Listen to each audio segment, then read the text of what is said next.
السلام علیکم سامعین، 2 جمادی الاخری کی تاریخ شروع ہو چکی ہے، 25 دسمبر ہے۔ خبر کا عنوان ہے ضلع بلند شہر میں 20 خاندان کے لوگ دوبارہ ہندو دھرم میں آ گئے۔ یہ لوگ کون ہیں؟ انہوں نے کون سا مذہب قبول کر لیا تھا؟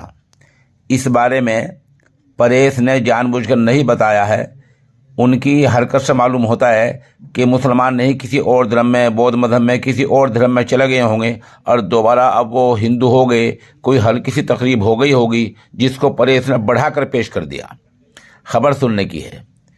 اتر پردیش کے ضلع بلند شہر کے خرجہ میں 20 خاندان کے 100 سے زیادہ لوگ الگ الگ مذاہب کو چھوڑ کر دوبارہ ہندو دھرم میں آ گئے ہیں۔ یعنی پہلے وہ ہندو دھرم میں ہی تھے، پھر انہوں نے دوسرے مذاہب درمیان میں اختیار کر لیے تھے، اب وہ پھر سے ہندو دھرم میں آ گئے ہیں۔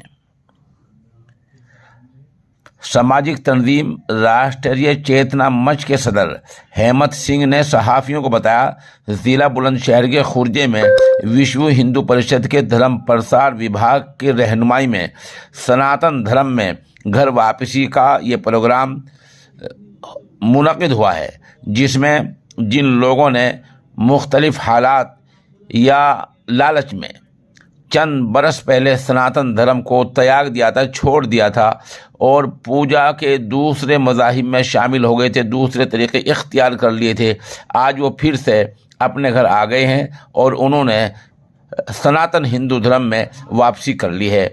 ایسی خبر آئی ہے اور یہ آج بہت سے میڈیا کے ذرائع میں آئے ہیں۔ انہوں نے بتایا خوشی خوشی ان لوگوں نے ویدک کے منتراچر یعنی ویدک منتر پڑھے ہیں اور مندر میں آ کر سناتن دھرم میں شامل ہو گئے ہیں۔ خبر اتنی ہے۔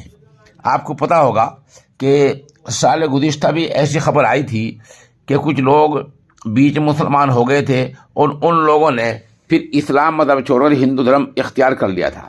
یہ خبر ہمارے پاس بھی آئی تھی، ہم نے اس میں خوب تحقیق کی، کئی جگہ دورہ کیا۔ ہمارے ذہن میں دراصل نبی اکرم صلی اللہ علیہ وسلم کی وہ حدیث شریف ہے جو بخاری شریف میں حدیث ہے۔ عن انس رضی اللہ تعالیٰ عنہ عن نبی صلی اللہ علیہ وسلم قال ثلاث من كن فيه وجد حلاوة الإيمان أن يكون الله ورسوله أحب إليه مما سواهما وأن يحب المرء لا يحبه إلا لله وأن يكره أن يعود في الكفر كما يكره أن يقذف في النار۔ یہ حدیث کی عربی عبارت ہے جس کا مطلب یہ ہے، اللہ کے رسول صلی اللہ علیہ وسلم نے فرمایا 3 خصلتیں ایسی ہیں کہ جس میں یہ پیدا ہو جائیں اس نے ایمان کی مٹھاس کو پا لیا۔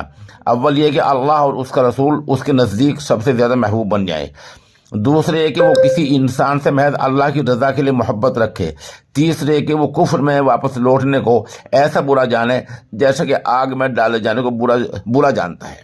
ہم نے یہ جانا کہ جس شخص کے اندر ایمان پیوست ہو جاتا ہے، جانگزی ہو جاتا ہے، وہ کچھ بھی ہو جائے لیکن ایمان سے نہیں پھر سکتا۔ اسی نقطۂ نظر کے مد نظر اس نامہ نگار نے کئی جگہوں کا دورہ کیا اور پتہ لگا یہ کون نام نہاد مسلمان ہیں جو دوبارہ ہندو ہو جاتے ہیں اور ان کے مطابق گھر واپس چلے جاتے ہیں۔ یہ وہ خانہ بدوش لوگ ہیں جن کا سرے سے کوئی مذہب نہیں ہوتا، جن کا پہناوا، جن کے رسوم اور رواج سب کچھ ہندوانہ ہوتا ہے اور علاوہ تدفین کے، دفنانے کے اور کوئی کام وہ اہل اسلام کا نہیں کرتے۔ ان لوگوں کی سماجی اصلاحات کی ضرورت ہے۔ اگر سماجی اصلاح نہیں ہوگی تو ان کی بھی ہم گھر واپس کی خبر سنتے رہیں گے اور دلوں کو تکلیف پہنچتی رہے گی، ورنہ اللہ کے رسول کا تو فرمان ہے ایک مرتبہ جس کے اندر ایمان جانگزی ہو گیا وہ پھر ایمان کے دائرے سے باہر نہیں نکل سکتا۔ تو ہمیں خبر گرچہ دوسروں کی ہے لیکن ہمیں اپنے